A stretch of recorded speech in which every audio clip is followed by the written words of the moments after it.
you really don't look your age មានន័យថាអ្នកឯងមើលទៅពិតជាក្មេងជាងវ័យក៏អត់ស័ក្តិសមនឹងអាយុមានន័យ you really don't look your age មានន័យថាឯងពិតជាមើលទៅមិនសមនឹងអាយុមានគាត់ក្មេងជាងវ័យបាទ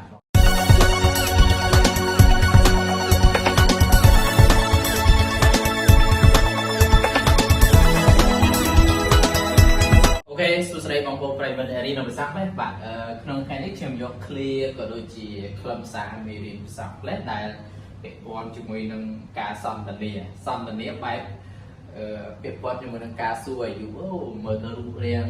រូបសម្រស់ឲ្យដូចក្មេងជាងវ័យអញ្ចឹងណាអញ្ចឹងស្រស់ស្អាតក្មេងជាងវ័យហ្នឹងអូខេភាសាអង់គ្លេសគឺ beautiful ស្រស់ស្អាត really don't look her age មានន័យថាពិតជាមើលទៅអាយុរបស់គាត់មានន័យថាមើលក្មេងជាងវ័យបងប្អូនបាទអូខេបងប្អូនចូលមកខ្លឹមសារនៃមេរៀនតែម្ដងអូខេបាទបងប្អូនចូលមកខ្លឹមសារមេរៀនតែម្ដងបាទទី1ខ្មែរនិយាយថាខ្ញុំដូចជាចំណាយនឹងឯងណាយេឈ្មោះយេឈ្មោះគេបងប្អូនអស់រយៈពេលជាច្រើនឆ្នាំកន្លងទៅនេះឯងដូចជាមិនប្រែប្រួលបន្តិចសោះហើយពិតជាមើលទៅនៅតែក្មេងជាងអាយុមែនក្មេងជាងវ័យមែនណាជាភាសាអង់គ្លេសថាម៉េចបាទដូចជាចំណាយអីចឹងណាហើយរយៈពេលជាច្រើនឆ្នាំកន្លងទៅនេះឯងដូចជាប្រែប្រួលមិនប្រែប្រួលបន្តិចសោះហើយខ្ញុំកាន់តែចាក់ទៅក្មេងកាន់តែធំខ្ញុំកាន់តែចាក់បងប្អូនបាទអូខេអង់គ្លេសគេដាក់ថាម៉េចបាទ Jane A នេះគឺខ្ញុំប្រទេសនាម A2 ណាបងប្អូន Jane I envy you មានន័យថាចំណែនណា I envy you after so many years you haven't changed a bit you really don't look your age មានន័យថាម៉េច Jane ខ្ញុំចំណែននឹងឯងដល់ហើយ Jane មានន័យថាអស់រយៈពេលជាច្រើនឆ្នាំហើយតែឯងអត់មានផ្លាស់ប្ដូរអីតិចសោះអត់មានសម្រស់នៅដដែលវ័យនៅដដែលYou really don't look your age មានន័យថាអ្នកឯងមើលទៅពិតជាក្មេងជាងវ័យក៏អត់ស័ក្តិសមនឹងអាយុមានន័យ You really don't look your age មានន័យថាឯងពិតជាមើលទៅមិនសមនឹងអាយុមានគាត់ក្មេងជាងវ័យបាទបងប្អូនបាទអញ្ចឹងពេលនេះបងប្អូនទៅចេះទៅបាទ clear បន្តមកទៀតបងប្អូនបាទបានជេណាគាត់ថាអរគុណខ្លាំងណាស់ដែលបានសរសើរបែបហ្នឹងណាអរគុណខ្លាំងណាស់បាននិយាយបែបហ្នឹងចឹងភាសាអង់គ្លេសថា It's very kind of you to say so ណា It's very kind of you to say so មានន័យថាម៉េចវាជារឿងឬក៏វាជាចិត្តល្អរបស់អ្នកឯងណាដែលនិយាយចឹងឬភាសាខ្មែរយើងច្រើនតែនិយាយថាអរគុណឲ្យបានសរសើរណាអរគុណឲ្យបានជួយសរសើរគ្នាឯងអីចឹងណាបងប្អូនបាទចឹង It's very kind of you to say so មានន័យថាអរគុណទឹកចិត្តរបស់អ្នកឯងដែលបាននិយាយចឹងណានៅបរទេសហ្នឹងគឺកាលណាគេនិយាយរឿងអាយុនៅសម្រាប់ក្មេងជាងវ័យអីគេសប្បាយចិត្តណាខ្មែរយើងក៏ដូចគ្នាដែរបងប្អូនណាគាត់ថានៅបរទេសគេនិយមនៅពេលយើងសរសើរគេថាអាយុវ័យក្មេងជាងអាយុអីគេសប្បាយចិត្តណាបាទអូខេមួយទៀតថាសម្ពុតដែលនាងកំពុងស្លៀកនេះចំជាស្អាតមែនកញ្ញាវាងវាសមនឹងនាងដល់ហើយឈ្មោះគេផ្សេងទៅទៀតណាសម្ពុតដែលអ្នកនាងកំពុងស្លៀកនេះសមចំជាស្អាតមែនកញ្ញាវាងវាសមនឹងនាងដល់ហើយផ្សំលេខថាម៉េចបងប្អូនបាទអញ្ចឹង this very nice skirt that's very nice skirt you are wearing Miss Wang it's become you ណា that's very nice skirt you are wearing Miss Wang it's becomes you មានន័យថាម៉េចសម្ពុតដែលអ្នកឯងស្លៀកហ្នឹងគឺស្អាតមែនតើ you are wearing អ្នកឯងកំពុងស្លៀកពាក់ណាMiss Wang កញ្ញាវាង it's become you គឺមានន័យថាពាក្យថា it's become you មានន័យคล้ายទៅជាអ្នកណាមានន័យថាវាคล้ายទៅជាអ្នកឬក៏ភាសាខ្មែរយើងវាសមនឹងអ្នកឯង it's become you មានន័យថាសមសួនមើលទៅស្លៀកពាក់ទៅសមវ័យហ្មងសាច់គេខ្ចីសាច់គេសឲ្យដាក់ទៅសមហ្មងអញ្ចឹងគេប្រើ it becomes you ណា clear បន្តមកទៀតអរគុណហើយខ្ញុំសប្បាយចិត្តណាស់ដែលអ្នកស្រីពេញចិត្តវាដែរណាអរគុណហើយខ្ញុំសប្បាយចិត្តណាស់ដែលអ្នកស្រីពេញចិត្តវាដែរអញ្ចឹងផ្សំលេខថាម៉េចបាទអញ្ចឹង thank you នឹងអរគុណហើយ I'm glad you like it ណា I'm glad ណា I'm glad you like it មានន័យថាខ្ញុំសប្បាយចិត្តខ្ញុំរីករាយណា I'm glad ខ្ញុំសប្បាយចិត្ត you like it ដែលអ្នកឯងចូលចិត្តវាដែរឬពេញចិត្តវាដែរអញ្ចឹងបងប្អូនបាទ clear បន្តមកទៀតវាជាសម្ពុតមកពីស្រុកក្រៅមែនទេគេសួរថាសម្ពុតនោះមកពីស្រុកក្រៅមែនទេបានគេឆ្លើយថា it's an important skirt isn't it មានន័យគេសួរ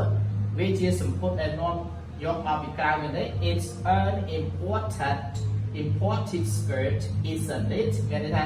វាគឺជាសម្ពុតដែលត្រូវបាននាំចេញមកពីប្រទេសក្រៅមែនទេ isn't it មែនទេ isn't it អាហ្នឹងគឺជា clear មួយដែលគេចង់បញ្ជាក់ថាមែនទេមែនទេគឺ isn't it មែនទេមិនចឹងឬមិនចឹងបាទ clear បន្តមកទៀតពិតមែនឬខ្ញុំមិនដឹងថានាងពូកែកាត់ដេរសម្ពុតស្អាតម្លឹងសោះខ្ញុំគិតថាថ្ងៃក្រោយនាងអាចបង្ហាត់ខ្ញុំឲ្យចេះកាត់ដេរផងមិនខានអញ្ចឹង clear មិនគេថាសម្ពុតហ្នឹងមកពីបរទេសមែនទេហើយគេសួរថាអូសម្ពុតហ្នឹងស្អាតមែនអញ្ចឹងគេជួយឲ្យបរៀនណាស្នើសុំឲ្យបរៀនអញ្ចឹងគេថា really I don't know you are good at making dresses I hope you can teach me sometime ដែលថាពិតមែនឬ really ពិតមែនឬ I don't know you are good at making dresses មានតែខ្ញុំអត់ដឹងថាអ្នកឯងពូកែកាត់ដេរ making dresses មានតែធ្វើសម្លៀកបំពាក់ឬក៏កាត់ដេរមានតែថាខ្ញុំអត់ដឹងថាអ្នកឯងពូកែកាត់ដេរអញ្ចឹងសោះ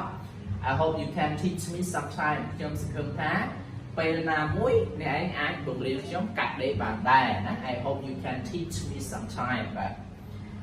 clear បន្តទៀតនៅពេលណាក៏បាននៅពេលណាក៏បានផ្សំលេខថាម៉េចបាទនៅពេលណាក៏បានអង់គ្លេសថា anytime at all ណា anytime at all នៅពេលណាក៏បាន anytime at all នៅពេលណាក៏បានបាទខ្ញុំពេញចិត្តនឹងសន្ទរកថារបស់លោកដែលបានថ្លែងអំពីរាល់បញ្ហារបស់ស្ត្រីសម័យទំនើបនេះខ្លាំងណាស់ហើយនេះជា clear មួយទៀតដែរណាបងប្អូនជា clear ដែលបង្ហាញអំពីអ្វីដែលគេពេញចិត្តណាខ្ញុំពេញចិត្តនឹងសន្ទរកថារបស់លោកដែលបានថ្លែងអំពីបញ្ហារបស់ស្ត្រីសម័យទំនើបនេះខ្លាំងណាស់បាទចឹងសង្កលេខថា I enjoy your speech on the problems of modern women very much ណា I enjoy your speech មានន័យថាខ្ញុំពេញចិត្តនៅការនិយាយឬក៏សន្ទរកថារបស់អ្នក on the problem ទៅលើបញ្ហា of modern women គឺមានន័យថាស្ត្រីសម័យទំនើប very much ខ្លាំងណាស់បាទព្រោះស្ត្រីឥឡូវឃើញរំ TikTok សាវបងប្អូនអត់មាននិយាយទៀតដើមណាបងប្អូនតែអានេះវាជាមេរៀនមួយសម្រាប់ឲ្យយើងរៀនយកទៅគិតពិចារណាដែរណាបងប្អូនបាទ clear បន្តមកទៀតបងប្អូន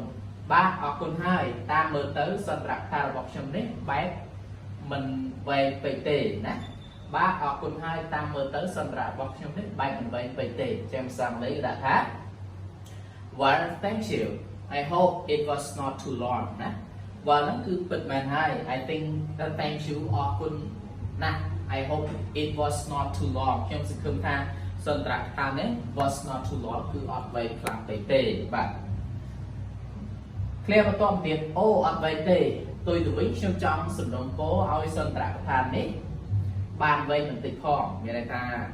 គេនិយាយទៅសន្ទរកថារបស់លោកឯងនិយាយពី modern women ស្ត្រីសម័យទំនើបល្អមែនតើ